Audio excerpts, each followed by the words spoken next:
Why hello there. Thank you for watching and welcome back to the Castlevania marathon. This is the 7th video in the series, so if you haven't yet, I would recommend you watch my earlier Castlevania videos before proceeding with this one. Kid Dracula is an oddity among oddities. It was a Castlevania spin-off released back in 1990 exclusively in Japan for the Famicom, around a year after Dracula's course. Instead of starring a Belmont, or any other vampire hunter for that matter, it is a game starring Dracula's son. After hearing that, you might get the assumption that it's starring Alucard from Dracula's Curse, and while that may sound pretty awesome, that's sadly not the case here, as Kid Dracula, despite being Dracula's son, is in no way Alucard whatsoever. In fact, calling this a Castlevania spin-off may be a bit misleading in the first place, as this game barely has anything to do with Castlevania. It's set in a modern setting and supports a far more vibrant tone, with all of its cutesy characters and environments. If you say Kid Dracula should be canon, any Castlevania fan will look at you with a death stare, me included. But now this begs the question, why would Konami even make this shit in the first place? Well, I've researched. Oh, trust me, I did. But I was not able to find a single piece of information about Kid Dracula's development. It is as if the game just materialized out of nowhere, and all of the credited devs are just made up names. But I guess no one really cared about it that much anyways. I mean, if you had the opportunity to interview a bunch of Konami employees, Kid Dracula would likely be the last thing you'll ask them about. So here is my best guess as to why Kid Dracula even exists. When comparing Castlevania to other similar franchises that were popular around the time, such as Mario or Mega Man and the such, I think Castlevania might be a bit more alienating to a younger audience. Don't get me wrong, they weren't some sort of adult gore-filled games for only real men over the age of 21, but I could see like a 3-year-old being scared of them. And Haunted Castle showed that if possible, the series would go further into this gothic direction. And don't get me wrong, that's not an issue at all. In fact, I think it's a great thing that sets Castlevania apart from those other franchises. But here is the problem. There are a lot of kids out there, and Castlevania didn't really have the best universal age appeal. So what do you do about a baby who wants to play Castlevania? You chuck Kid Dracula at them, a harmless spin-off, taking some elements from the mainline Castlevania games, and putting them in a far more family-friendly environment. So in short, I think Kid Dracula was meant to be baby's first Castlevania, to get a younger audience acquainted with the series, so that when they get a bit older, they might have an easier time jumping into the real games. But all of these assumptions won't change my overall opinion on Kid Dracula. Even if it's a baby game, it can still be a good baby game, damn it. As I said earlier, the game initially only saw a Japanese release, and while I don't think anybody was petitioning for an English version of it, it was still a bit of a shame that we didn't get one. But then out of nowhere, for the 2019 Castlevania Anniversary Collection, Konami completely translated the Famicom version of Kid Dracula for the world to gawk at. This has got to be one of my favorite recent trends in gaming. Developers finally going back and translating their old work that was left Japanese exclusive for a long time. It happened with Trials of Mana, the original Fire Emblem, the Great Ace Attorney, and while most of those already had fan translations, Kid Dracula included, it is always nice to see games long thought forgotten finally get official recognition.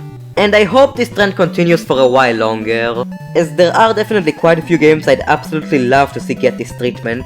But you could probably already guess my personal experience with Kid Dracula. Played it on the Anniversary Collection after I finished Dracula's Course, and spammed save states to beat it because I am too weak to finish a baby game without cheating, and I never bothered to revisit it afterwards. But this will surely be my redemption arc, as I am determined once and for all to finish Kid Dracula fair and square, and prove to everyone that I am indeed an epic gamer.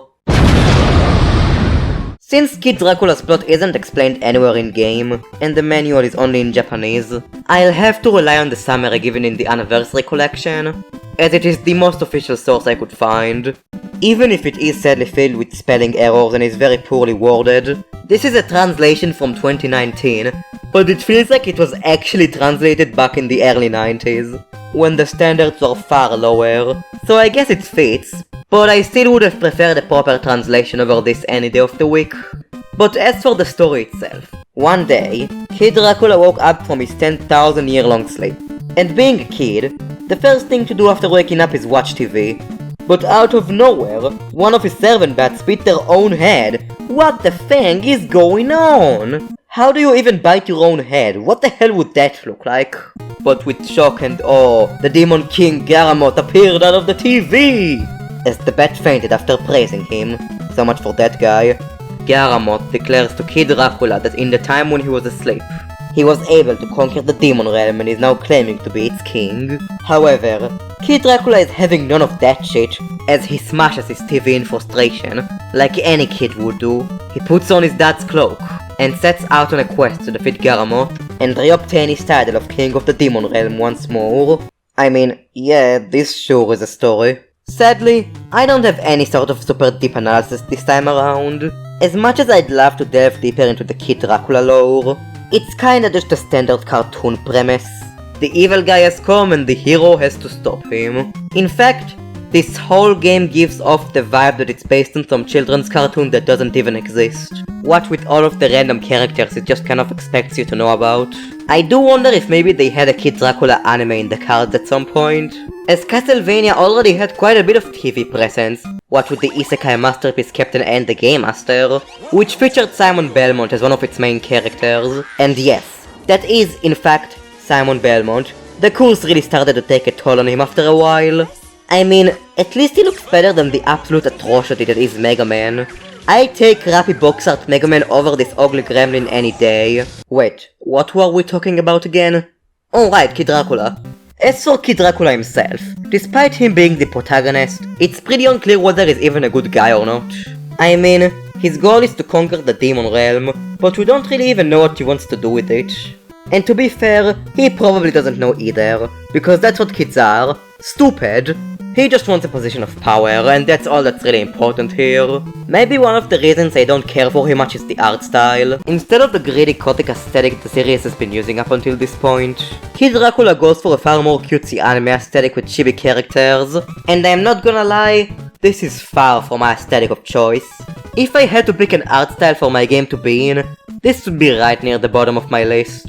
But to be fair, I do think it fits pretty well with this game, and I don't hold a grudge against it for using this art style. If this was a mainline title, that would be one thing, but this is clearly just a harmless spin-off that has little to do with the main games, so I won't go on a 30-minute long rant on why Kid Dracula ruined Castlevania forever. But luckily, this is also an art style that transitions well into 8-bit, as Kid Dracula is a very solid looking NES game. It's vibrant, colorful, and the character sprites are well detailed. I prefer the look of the older NES games in the series over this, mostly due to my bias. But yeah, still a pretty good looking game. I will give it that Kid Dracula has far more variety with its level themes compared to any of the previous games. With this being a far more nonsensical adventure, it was able to get a lot wilder with its levels. So while the game starts out with a pretty traditional castle and clock tower, it soon moves up to the sky, towering cityscapes, ancient pyramids, and even space! This insane amount of variety helps the game with never getting stale, which is definitely one of its strong qualities. The HUD is below the screen instead of above it, and weirdly shows Kid Dracula's face at all times, along with his current expression, which just can't help but remind me of the original Doom, which did almost the exact same thing.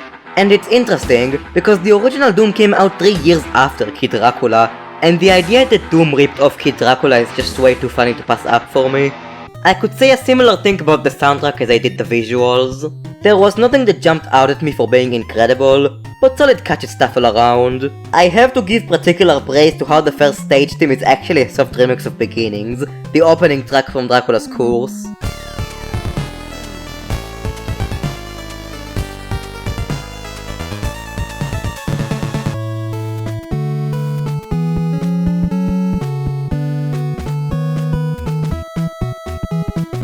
Come on, that's incredible. But I sadly don't have much to say other than that.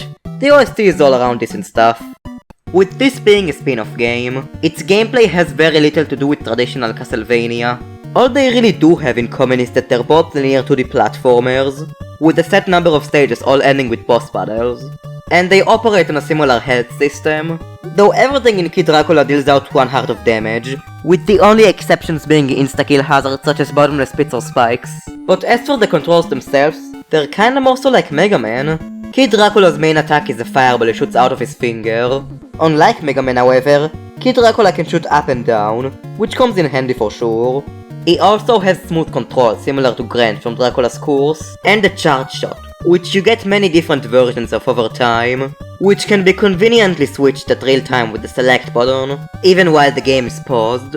You start off with your basic one that just does more damage, but with each level you beat in the first half of the game, you get a new variation of it, such as this spread shot, which is very useful for when you're surrounded by a lot of enemies, a bomb which deals lasting damage, which is more so helpful for the bosses, and the ice shot which freezes enemies.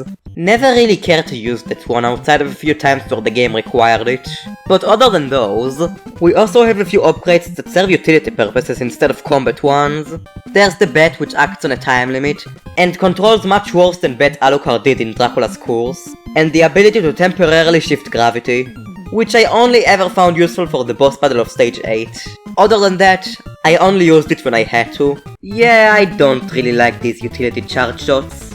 I think they're just way too situational, and it's pretty annoying getting to a section where you have to stop, cycle through your abilities, get to the one you need, and then charge it up in order to use it.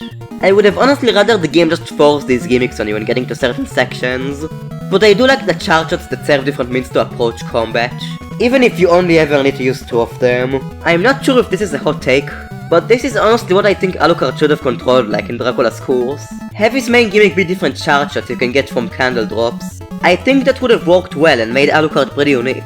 But I may just be adding a problem rather than solving one here. And I already went over Alucard in the last video, so back to Dracula's other son. As mentioned earlier, the health system operates pretty differently. You only start out with 3 hearts, but most stages have a heart expansion that will fully heal you, and add an extra heart to your max health. However, if you get a game over, your max health will go back to only 3 hearts. So you have to be pretty careful if you've got 5 hearts and 0 lives. And Kid Dracula has a pretty interesting method of obtaining said extra lives. When killing enemies with charged attacks, they'll drop these coins that can be used on minigames at the end of each stage. These start out with this weird guy yelling at you in Japanese, as you proceed to choose a path to go on. It works like Ghost Leg. You might think there's a strategy in picking your road in order to get a certain minigame you want, but the bastard literally adds more lines after you've already chosen your path. So this whole part is completely pointless and block-based anyways. So as for the minigames themselves, first of all, I do actually like this idea. Having minigames between stages that can be used to earn extra lives, that's neat. But the issue is that instead of being skill-based, all 4 of Kid Dracula's minigames are just variations on gambling, and are 100% luck-based.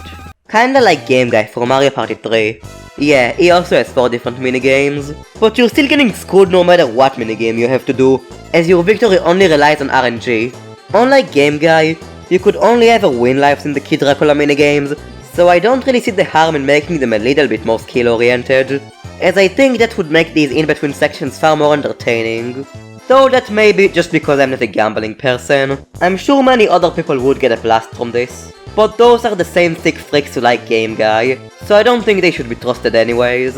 The minigames can give you quite a good number of extra lives, which the game is already more generous with than previous titles, as it starts you off with 3 lives after a game over instead of 2, but it's not even like extra lives matter that much, as most levels are very short and you have unlimited continues. The only thing that sucks about getting a game over is losing all of your heart upgrades, but it's still way less punishing than most of the other games. And even with that, Kid Dracula is still a relatively challenging game. Don't get me wrong, it's nowhere near as hard as any of the other games, well except for Simon's Quest, but it is still pretty tricky, and not always for the right reasons if I'm being honest. Some of the levels tend to get a bit cheap at times, and some hitboxes like the spikes are way too big. As I said earlier, the levels are pretty short, but they'll definitely throw everything they've got at you at the time they have. The level design itself I sadly found pretty hit or miss. There were a lot of cool and memorable sections for sure, such as the roller coaster at stage 2, or the entirety of stage 5 really. But then we also have stuff like stage 8, which is just a tedious long vertical shaft that just directly leads you to the boss fight. I am overall positive on the level design, as it is mostly very solid stuff, but again, it's nothing exceptional, it's just good. As for the boss fights themselves, most of them can be easily exploited and taken down rather easily, but there is one particular boss fight that makes the entire game worth playing alone, and that is of course Lady Liberty, She is the boss of stage 5, which is themed after a cityscape, but unlike literally all of the other characters in this universe, Lady Liberty condones violence, so instead of actually battling her, you instead take part in a quiz show where she asks you a bunch of easy trivia. This is fucking amazing, it is so stupid, I love it. But let's move away from pacifism and go on to the endgame. Kid Dracula's final stage is a brutal difficulty spike, having you fight 3 bosses with no checkpoints or health restoring items whatsoever, which feels kinda more cheap than actually fair and challenging, to be honest. None of the bosses are really that hard, and they all only do one thing on repeat, but they do take quite a bit to take down. Especially this drillhead dude, who's very annoying. But even with this spike in mind, you should be able to get through it in due time. And finally confront King Garmoth, who isn't that hard, but his main attack is pretty punishing and tricky to avoid. However, the only thing that really makes him hard per se, is that you have to redo the whole stage if he beats you. If they just gave you a checkpoint before the fight, it would be a piece of cake. But just increasing the punishment for failure doesn't really increase the challenge in my opinion, it just makes it more annoying. Of course, there definitely needs to be some punishment for failure, as not having any would just make any game too easy. But I think there's usually a pretty comfortable middle ground that this final level fails to strike at, despite the fact that the rest of the game does. But with that said, Kid Dracula defeats King Garmoth, and returns to rule the Demon Realm once again, but you should be careful, as we get warned after the credits that the man with the whip might come and fight you. Holy shit, is that a motherfucking Castlevania reference?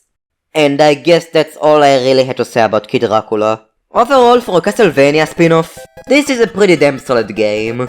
It doesn't really do anything necessarily wrong, and it is honestly one of the better games we've looked at so far. I'd put it below the original Castlevania, but above Simon's Quest.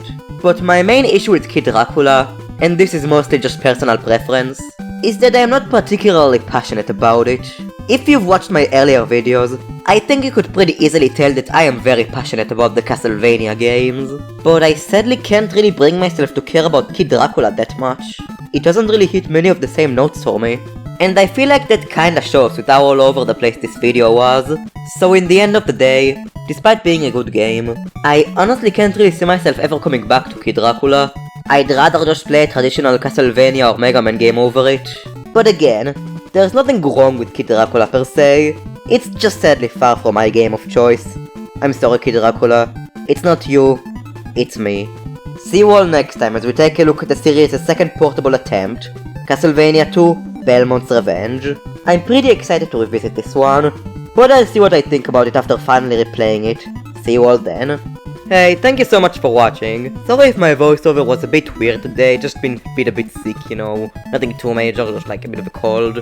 If you liked this video, please like it, because that would make me very happy and you'll be very cool for it. Like, imagine going to a conversation saying like, oh dude, I like the Kid Dracula video. You'll be the best, the coolest guy around. Even more so if you subscribe. Bye!